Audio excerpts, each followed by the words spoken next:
Bonjour et bienvenue à notre balado, Perspective des personnes autistes sur la transition vers l'âge adulte. Ceci est une courte série d'entrevues en format balado-diffusion mettant en scène des adultes et adolescents autistes afin de faire entendre leur voix et leur point de vue sur les questions d'inclusion dans la transition vers l'âge adulte. En tant qu'étudiant en orthophonie, notre objectif est de sensibiliser le public à la réalité des adultes autistes dans le but de réduire la stigmatisation et les préjugés auxquels ils sont trop souvent confrontés. Sans plus tarder, rencontrons notre invité.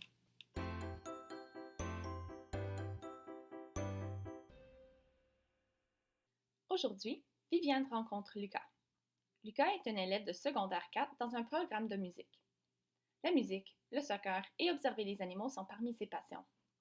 Il voulait participer au balado pour promouvoir l'acceptation des personnes autistes dans la société. Lucas partage: J'aimerais que tous les autistes aiment aller à l'école. J'aimerais aussi que tous les autistes soient acceptés et aimés. Notez que cet épisode contient des discussions sur les pensées suicidaires et des expériences difficiles. Voici notre entrevue avec Lucas. Parfait. Donc, la première question que j'ai pour toi, Lucas, ce serait juste de partager ton expérience scolaire. Donc, en ce moment, tu es au secondaire. Puis, comment ça s'est passé pour toi de passer de l'école primaire à l'école secondaire? J'ai commencé en classe spécialisée, en prématernelle et en petits groupes. Et les premières années, j'étais bien. Ça se passait bien, normalement.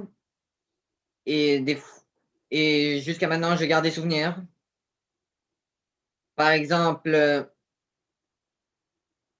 en maternelle, lors de la détente, il y avait quelques lampes à fibre optique. Et pendant la détente avec un ami, on aimait approcher nos lampes comme ça pour faire comme un reflet. Et ça nous aidait. Parfait. Puis, comment ça s'est passé quand tu es passé de ton école primaire, donc de la 6e année, quand tu as commencé ton école secondaire? Est-ce que tu as changé d'école à ce moment-là? J'ai changé du primaire au secondaire. C'est oui, j'ai changé d'école parce que il y en a pas beaucoup des écoles qui sont primaires et secondaires. Puis, comment ça s'est passé ton changement d'école? Est-ce que ça a bien été quand tu as commencé dans ta nouvelle école secondaire? C'était difficile parce que c'était nouveau. Puis, Je crois que c'est difficile pour tout le monde. Oui, tu as raison, cette transition-là, c'est une grosse transition pour tout le monde. Puis, est-ce que tu avais tes amis de l'école primaire, est-ce qu'ils sont allés à la même école secondaire que toi ou vous avez tous été dans des écoles différentes? Non, normalement, l'école où mes amis étaient allés, j'ai pas été accepté, donc j'ai été dans une autre école. Okay. Je suis dans une école où il y a un programme de musique. Super. Puis, qu'est-ce que tu as trouvé le plus difficile quand tu es passé de ton école primaire à ton école secondaire? Le plus difficile, je crois que c'était les nouvelles règles. Les nouvelles règles, est-ce que tu veux dire, par exemple, les nouveaux horaires, les différents cours, des trucs comme ça? Ouais.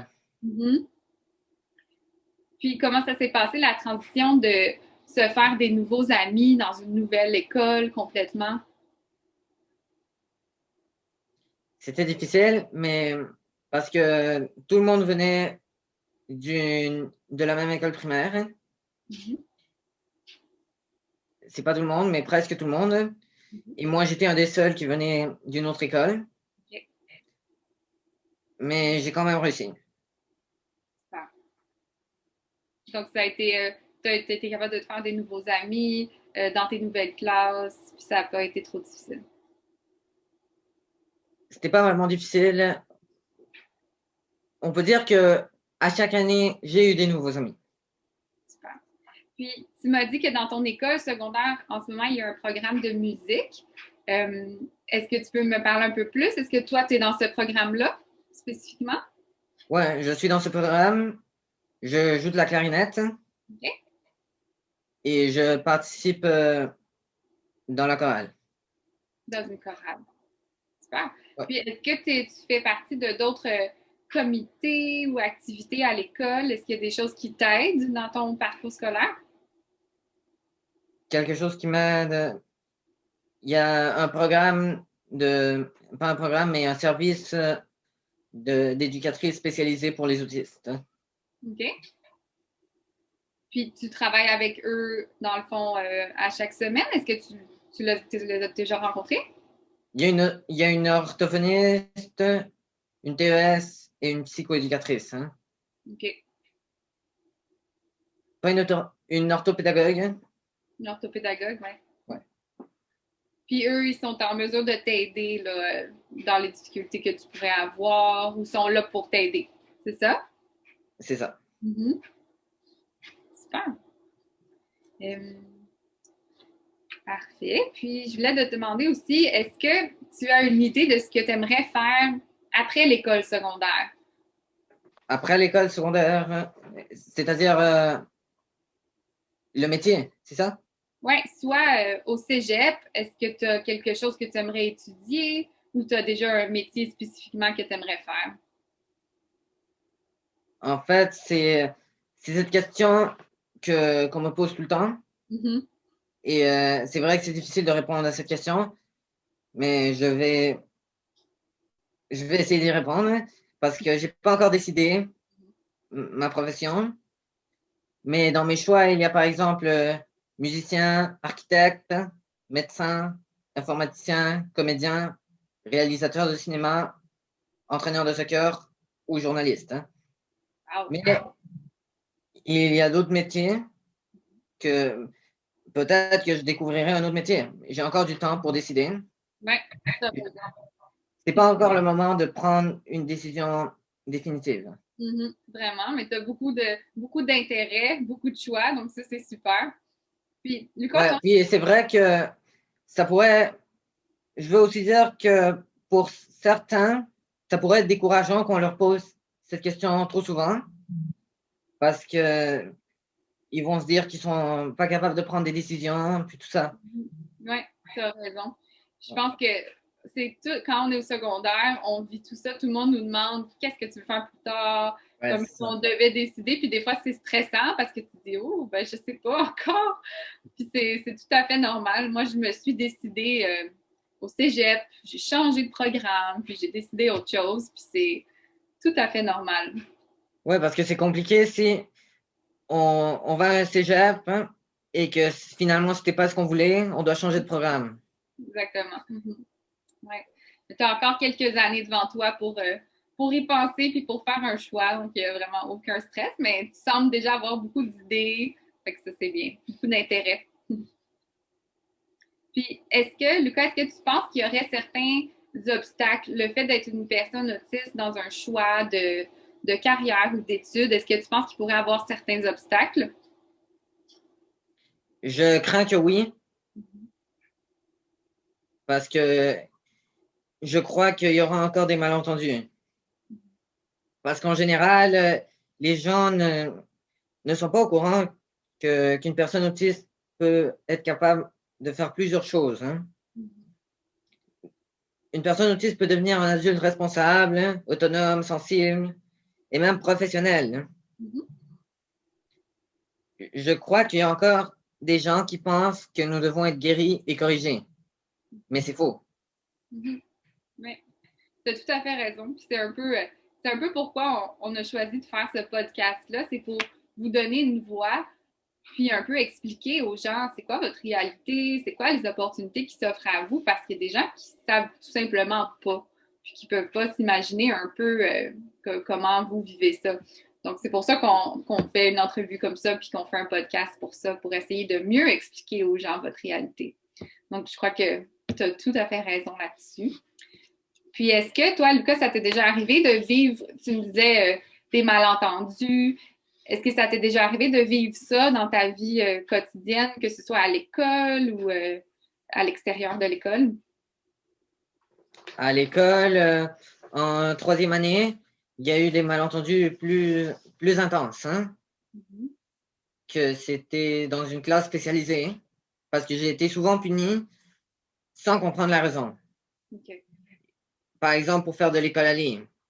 C'est même déjà arrivé qu'on m'a menacé de rester tout seul à l'école jusqu'au lendemain. On, on me prenait le bras même si je disais que ça me faisait mal, hein.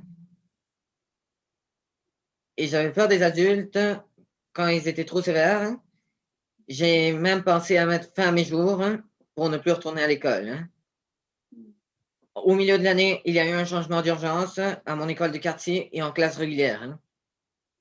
Et c'était mieux. Même si ce n'était pas des adultes spécialisés en autisme, hein, j'avais pas peur des adultes, hein, parce que souvent, quand c'est des spécialistes en autisme, hein, il y a souvent des mauvaises informations sur les autistes, hein. Donc, c'est mieux pour moi ceux qui ne sont pas spécialistes. OK.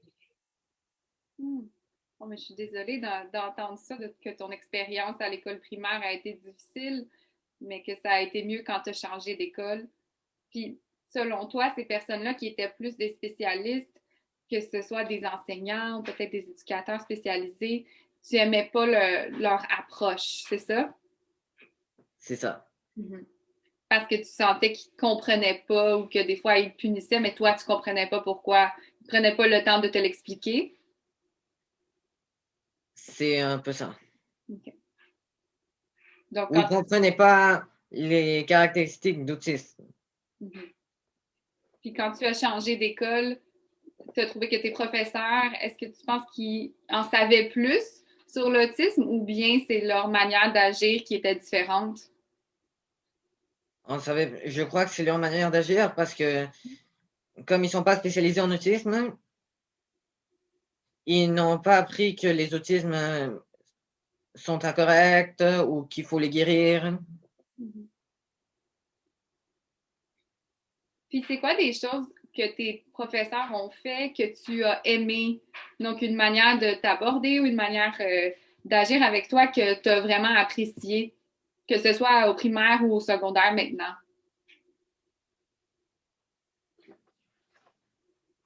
Je crois que certains profs, par exemple, quand ils sont bienveillants, je peux me sentir en confiance pour demander de l'aide ou pour poser des questions.